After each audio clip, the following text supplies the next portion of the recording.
Hey, what's going on YouTube? It is GeneralTarheel bringing you the APA Classic Season 17 Week 2 match versus Owen and the Shanghai Dragapults. Now, as you know, we are currently 1-0 with the +2 differential after our last week opponent in the Portland Ferrothorns. It's a pretty good match, very happy about it to start the season. This match I want to keep up the momentum and just hopefully keep going at it because I don't really want to worry about a loss too early on, obviously. More wins I get sooner the better because I feel like my schedule gets a little tougher later on. So I'm going to try to capitalize wherever I can. Quickly, I'll go over the team here that my opponent has. Very, very scary dual Ubers here in Kyurem-White and Pheromosa. Kyurem-White, absolute breaker in unit. Can't even be a sweeper with Dragon Ants now. Pheromosa, very scary sweeper. It can break, but that's more than likely going to always be a sweeper that you can't revenge kill with a Scarfer because it's going to be getting a speed boost if it gets the kill. Very easily mixed. Very low bulk that you have to capitalize on, but other than that, very scary offensively. So those two really make up the entire team, and from there on out, I'm really not a fan of his draft. I went over this in the PR if you haven't watched it already. If you haven't, make sure you do by checking out the APA channel. That's where you can find it there where I did it with Panther. Heatran, okay Pokemon, very good Spadef, Stealth Rocks, Stabs, Earth Power. I don't really know what to expect specifically this week versus my team if they opt to bring Heatran. Obviously, Fire or Lava Plume and Earth Power at the very least. Probably Flash Cannon as well for the likes of Togekiss, just being able to deal with that and everything. And other than that, not too sure. Mega Slowbro, actually pretty scary versus my team, I'm going to be honest. Even though I have Grassy Terrain, if it's a really defensively bulky, unless I'm boosting item on Kartana and Rillaboom, I'm not doing more than 60% to that, which is still a lot. But like, if I'm giving it Grassy Terrain and Iron defenses on me, then it gets scary. Because frankly, I don't like the Alolan person in this match, so if they go Mono Psychic, it's going to be a problem. Lycanroc Dusk, actually pretty good. I respect Lycanroc Dusk. Actually, it's a lot better now as well with getting CC and stuff like that, which is huge. Pretty scary Pokemon is one of his Z users, which is really good along with Skuntank. Skuntank could be Z Memento, which is amazing for them. Lycanroc, I just have to be aware of a Cell Rock, and then as well as the sweeping potential. I would expect like a Life Orb Banded set for the better damage output versus my team this game, but I wouldn't be surprised to see a Z. Skuntank definitely has potential of coming. If they're going to bring some of the lower bulk, I would expect Tangela or Rotom Fan more. Probably Rotom Fan the most. The 6 I would expect would be the top 5 in Kyurem-White, Pheromosa, Heatran, Mega Slowbro, Lycanroc, and then Rotom Fan. That's the one thing I also think about his team is that everyone just needs to prep for the top 5, and then the rest just aren't really that of a threat. Chinchino I can expect for a few to deal with some. I'm not really too worried about Gramble, especially with Dialga. Tangela and Pilot Swan I really don't care about. My team destroys them. So keeping that in mind, going into prep, the first thing I noticed was maybe Kartana could sweep with the speed boosting because I really don't have to rely too much on the attack boost. But I was kind of wrong going into Calc, so I do need the SD. But I could still get the SD from a few things, mainly Mega Slowbro. Skuntank if it doesn't have the fire coverage, which it probably would versus me, whether it's Flamethrower or even just Will-O-Wisp. Piloswine I can easily do it versus Tangela, Rotom Fan. I'm do nothing to Tangela because I'm not bringing knockoff on Kartana. But the Z Giga Impact allows us to KO Rotom Fan at +2 with an SD. So keeping that in mind. And as you can see, I'm timid with no attack investment, 19 IVs. So my speed is 1 base point above my attack to where I get speed boosting nature and I always outspeed because I was afraid of 2 things. 1, obviously Pheromosa, very high natural speed stat that outspeeds and is very dangerous to my team. 2, Scarf Kyurem-White. Literally just clicks Freeze Drive versus my team. It's terrifying. I can also click Draco if I don't have Togekiss or Togekiss goes down. So nothing really I can do versus that. Freeze Drive on that thing is terrifying because of its base 170 special attack, I think. But yeah, just have to keep that in mind. But other than that, Kartana really just like a late game. I really debated Choice Scarf, and based off the rest of the team, I kind of wish I went with Choice Scarf, but I'll get to that later. This is the first Pokemon I thought of, and then I didn't come back to it, and I should have considered that. Always look into everything later on at the end of your build, and don't just stick with what you had in the beginning. Level it out. Next up is our main Uber in Dialga. We're rocking the Adamant Orb with Pressure, Draco Meter, Flash Cannon, Earth Power, and Stealth Rock. Pretty good investment here just to help me out. Spadef a little bit more versus Kyurem-White. If they were to be really offensive Draco, I want to make sure I can take it. Unfortunately, I'm still going to drop to like stuff from Pheromosa and everything like that. I should have considered Chopple, but Adamant Orb, really good damage between Draco Meteor and Flash Cannon versus their team. Limited resists, it really helps me out versus Mega Slowbro, for example. Heatran, of course, I don't have to worry about with Earth Power, and it just does tremendous damage and a very reliable Stealth Rocker, because nothing's going to OHKO me unless it's Pheromosa, which I don't know why I would try to keep the Stealth Rock stuff versus that thing anyways. So, next up, Rillaboom, Grassy Terrain, very simple. Assault Vest. With max HP Assault Vest, we do take one hit from Kyurem-White, as well as, I believe there was another reason I had Assault Vest. Maybe that was it. Maybe just a solid hit from Tran as well. I don't really know. Either way, I know my initial thought was taking, mixed Pheromosa with Ice Beam, because Ice Beam Pheromosa should be ran for the likes of Nidoqueen plus Togekiss. But other than that, really just taking a hit and try to get off damage. Grassy Glide, Wood Hammer, High Horsepower, Low Kick. I really had so many moves I wanted to put on Rillaboom, but I just couldn't. The ones I knew I wanted were Grassy Glide, High Horsepower, and then Low Kick. Purely in case I need to take a hit from Kyurem-White. Low Kick puts it in range of Grassy Glide following that. And then I just don't have to worry about it, and then one of them can deal with it properly. So, keeping that in mind. Wood Hammer, I originally had Knockoff, and I was also considering U-Turn, but I went with Wood Hammer because I was worried about not breaking Mega Slowbro. I needed it. I absolutely needed it. Because Grassy Glide just doesn't do enough. I hardly 2-KO if they're max defense. I wouldn't expect it to be fully max defense, but it's kind of okay versus my team to bring, honestly. So I just had to keep that in mind. So, and I really wanted to break it specifically for this Pokemon in Blaziken.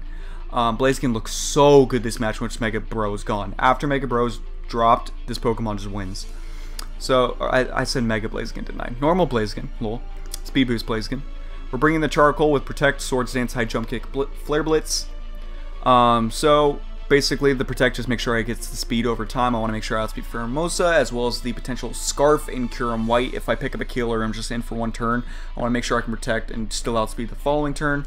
I'll do that nonetheless in case, even if if I'm not aware of the item yet, I especially want to do it to check Scarf. So Stabs basically just run through everything. I mean, I destroy Pheromosa, I destroy Kyurem-White unless it's really bulky.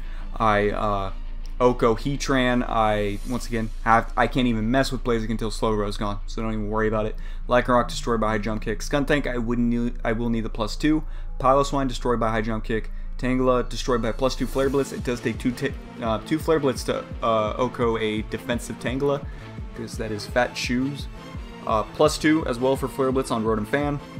Even if it's max defense, +2 Flare Blitz will OHKO it. Assuming it's going to be Boots and my Stealth Rocks aren't able to do anything to it, so that's important. Gramble, a little bit annoying, but I really don't expect Gramble. I'd be really surprised to see it, and Chichino obviously dies to whatever, so especially a Jump Kick.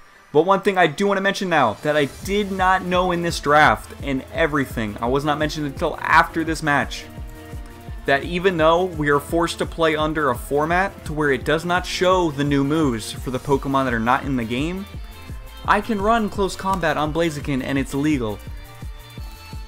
Like, I can validate it here and look, it's all good. It says legal. So I'm running close combat from now on, but I had a Jump Kick, so keep that in mind for the match.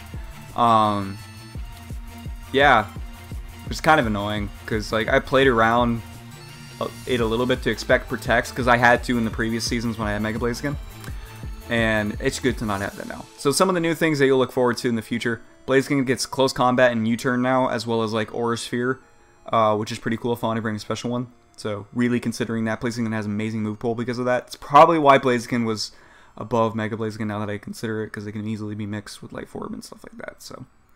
Or something of the sort. I have no clue, honestly. I can be banded with U-turn as well, which is great.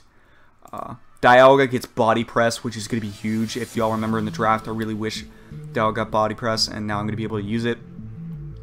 As it also gets Heavy Slam. I don't really know if that's going to be as great comparatively.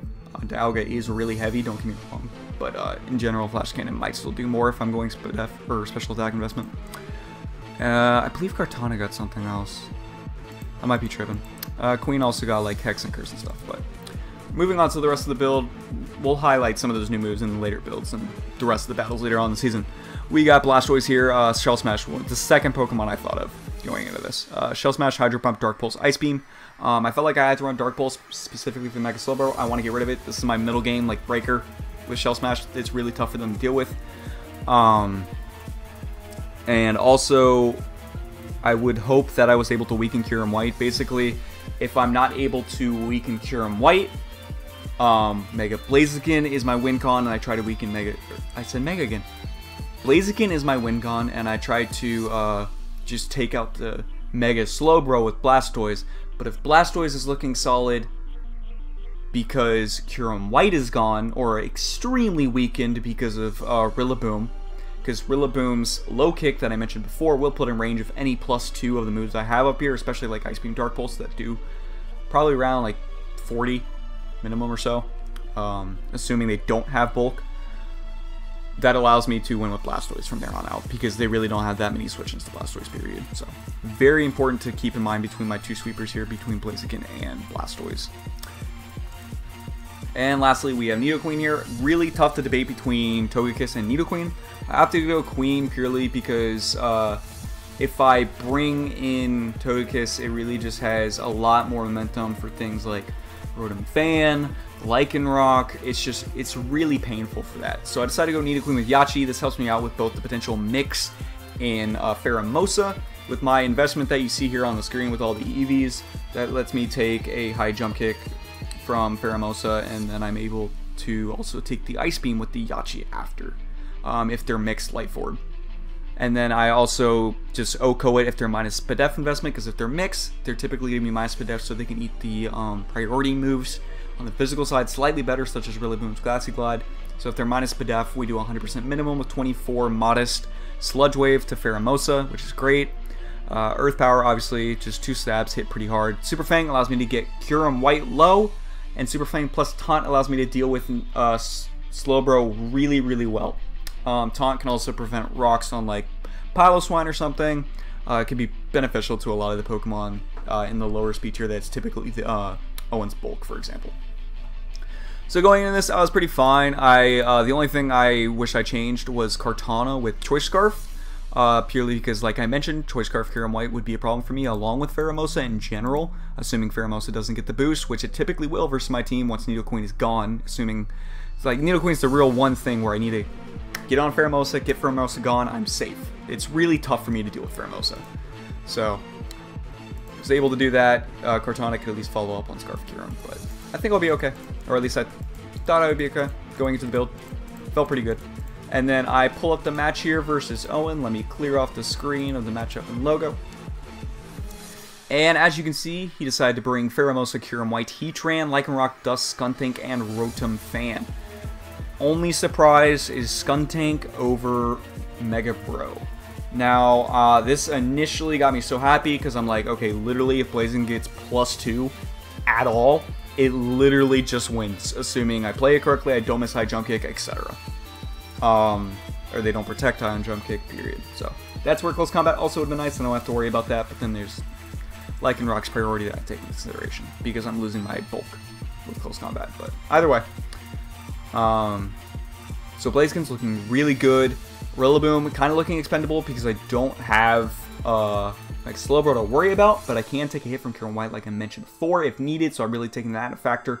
Otherwise, Rillaboom's pretty good at clicking buttons because Rotom Fan, even if it comes in, Nidoqueen's a free switch-in, gets me rocks, and they don't really have a proper switch-in to Nidoqueen. So whatever they go in, I might just stay in because I do have the Yachi. I can deal with both of their offensive like presences they might want to go to in Pheromosa and Kyurem-White.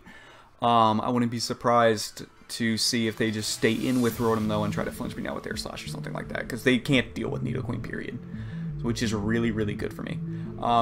For my lead, I debated a few things. I looked at their Stealth Rockers and thought, okay, Rillaboom deals with that perfectly fine.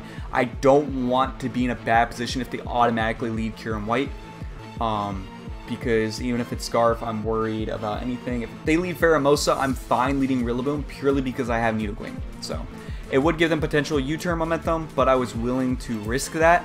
So I opted to go into the Rillaboom lead here, as they do lead the Rock Dusk, which is perfect. I might expect rocks on this, so I'm just going to click Grassy Glide in case they forget about it. They don't. They go in Skunk Tank and we see its Rocky Helmet. Perfectly fine. I'm going to stay in a click High Horsepower. I'm expecting an over prediction. That was not the play though. Skunk Tank could have had Will-O-Wisp. And I also would have been out of range of, or I would have died to like more moves then because of Rillaboom's bulk. So I don't think I properly played that well. Nidoqueen is always a switch-in, especially when I just mentioned, of course this is post-comp, so it's whatever. Nidoqueen doesn't have switch-ins, so Nidoqueen was always the play there. If I went Nidoqueen, I would have been fine. Pheromosa would have been a lot harder to deal with now that I look at it, so maybe not. So I'm just trying to learn a little bit more on this replay and give my best thoughts that I can. Because personally, I don't think I made the best plays at some points throughout this battle. So I'm going to go into that Dialga here. Because this is also a perfect switch in the Skunk Tank. I felt like this was a good middle round play because Pheromosa can't go hard in versus Nidoqueen or Dialga. My speed investment pays off as I outspeed there, and I go for Flash Cannon after my Stealth Rocks and I take it out. So getting up rocks is nice. They'll be able to spin away with Pharaoh or T-Fog with Rotom at one point. They go Lycan Rock here. CC will destroy me if they're Bandit/Life Orb. And they go for the all-out pummeling as I was willing to sack Rillaboom, and I was like, okay, now I just go for Grassy Glide and I'm fine. But I forgot higher speed tier with similar priority bracket with the Cell Rock, so it's able to knock me out there. If I went Nidoqueen, I was a little bit in a better spot. I go Blaziken here. Look at this. Look at this game. All I have to do is get the speed boost, so I make sure I outspeed Lycan Rock. And hope they just go for a move and try to kill me. And then I will outspeed it the following turn. Click High Jump Kick. If they go Rotom, which they have to because everything else will literally just drop. If they were to go Pheromosa, I simply protect again until I'm able to outspeed it and there's nothing to do about it. If they go Rotom, I take literally any hit. Even if it were to Cell Rock into Air Slash, I live that because of my HP investment. Barely, especially with Grassy Terrain, I live it. And then I Flare Blitz and I die to Recoil. Now that I think about it. Alright, so we're going to protect here, but Owen makes a great play of Swords Dancing. That was a really smart play, knowing I had to go for the protect. Otherwise, I'm just dying to whatever they go for. So that's where I got a little greedy there. I could easily have went Blastoise, but once again, since I had Dark Pulse over Focus Blast or Dragon Pulse, I'm not able to deal with the rest of the team. If I was Dragon Pulse or something like that on Blastoise, I think I just won. If I was Dragon Pulse, I just won. If I was Focus Blast, I had to hit it. If I was Dragon Pulse, I literally just won depending on their items. Dang, that's something to take into consideration. Okay. So, good play on the SD. Gets a crit with the Cell Rock, which doesn't really matter. Because I'm so weak anyways, and like if they go Rotom, I would have to just click Flare Blitz either way, and I would die to a falling move. But they go Train here, so I'm like, okay, are they trying to capitalize on my Jump Kick? Because still in my mind, I'm like, these Pokemon don't have the new moves. They know I have to run a Jump Kick. Does this Heatran have Protect? Because I wouldn't be surprised if it was like one of the Protect Heatrans just get lefties plus my Grassy Terrain to make it nice and healthy and deal with the likes of Togekiss plus Dialga better. So I kept that in mind and I decided to go for an SD play here when I could have clicked High Jump Kick and just either killed it or got rid of its Chople Berry. There's no other reason they went into Heatran unless they had Chople Berry here. So they had to have Chople, and if I get rid of that Chople, that really helps out Kartana in the back. So I go Super Fang here on the Rotom switch in.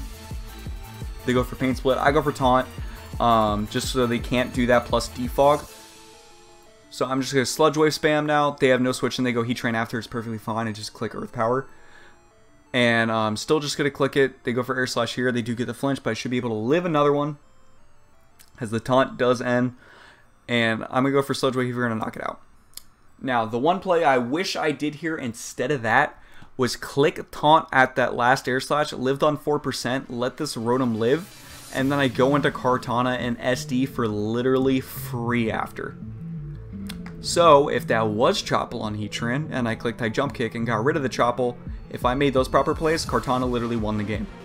Rotom immediately, well, because I take an Air Slash. I have that HP investment to where Rotom can't kill me. It can't run Hidden Power Fire. Hidden Power is not allowed because it is out of the game.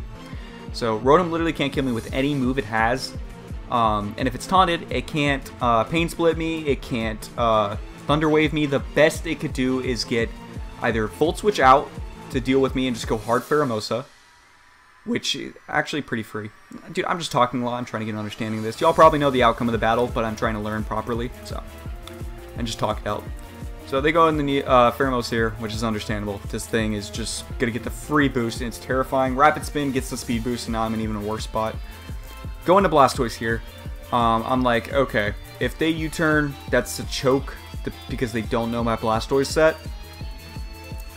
Because, once again, if I was the FD with the Focus Blast, if I Shell Smashed here on a U-turn, they could just win. They have to close combat. They're in a good spot because they have that speed. They can always deal with me because at +2, Blastoise does outspeed a normal Pheromosa unless it is Scarf. Which we don't see Life Orb, but they went Rapid Spin into U-turn, so they are obviously not Scarf. As they go into Kyurem here on the Hydro Pump, because I was like, there's no way they give it to me for free. I don't know what they're going to do here, so I'm just going to click Hydro Pump, hopefully killing the Pheromosa to where Kartana plus Dialga can just win me the game. If I can get rid of Pheromosa here, if they feel like they're forced to click CC. I don't agree on the U-turn play. Did work out, obviously. Kyurem can live a +2 Dragon Pulse, so they were relying on that over Focus Blast, and that's totally understandable. Dragon Pulse or Sphere, depending, whatever. But if I had Focus Blast, then Kyurem would drop to +2. Unless they were Choppable as well. So. Goes for Freeze Dry, no surprise there. I get dropped. Goes for Freeze Dry again versus Dialga. As I click Draco, this thing is gone. But now Pheromosa just comes in and clicks Close Combat now, which it does get. And I just dropped twice. So once I noticed that was clicking Close Combat, I should have realized that, hey, the Pokemon can run whatever they want now if they get the move. So it's okay. And they crit Kartana here, but it didn't matter. The min, I think, was literally 100. So it's okay. I don't know if that was Life Orb or not, but I really don't care. So, some things to look into this match. One, I did not change my Kartana build like how I wanted. Should have changed it after because of the team changes I made. Two, I did not play good at all. Owen May had that one really good play with SD that really called me out because it was very obvious what I had to do because I put myself in that situation. And two, I did not play my sweepers correctly. I did not get the right chip throughout the game, nor the right momentum to have like Blaziken in a better spot compared to another. I thought that was the good moment. But in the end, I probably should have that situation where, okay, Nidoqueen entirely weakened Rotom. Now I'm able to click in with Blaziken, click Flare Blitz once on Rotom, not have to worry about it at all doing any other shenanigans. I'll probably Protect first and then click Flare Blitz, either way. And then I'm able to just clean up with the rest, or versus the rest of the team. So, definitely could have done better with Blaziken. Don't think I ever should have lost this match, to be honest, if I played even average. I think I played below average, including my prep. I'm not trying to take that from Owen at all. I want to make that clear. It's just the fact that once Mega Bro was not there, the Blaziken I brought was the perfect Blaziken set, and I did not play it right. So I just have to keep that in mind for the future battles to focus harder and play well. Because I prepped well ahead of time. It wasn't that much ahead of time. I prepped like 2 days before this battle. I just got back from the beach. I thought, once again, I thought the build was good. Should have changed Kartana, maybe Choppable and Dialga. That's it. Literally, that's it. But, because I don't regret Blastoise being Dark Pulse over Draco or Dragon Pulse / Focus Blast. But I did not take the proper time to review my team beforehand or take my time during the battle. I didn't think that much in this. I kind of just clicked through. And once I clicked through, I already lost a few Pokemon and Pheromosa was already in a great spot to win. So, he played his win con correctly. I played mine poorly. So, that's how the game equaled out. So, now we're at 1-1 with a 0 differential. So, hopefully we're able to bounce back next week and capitalize on it. GG's once again to Owen.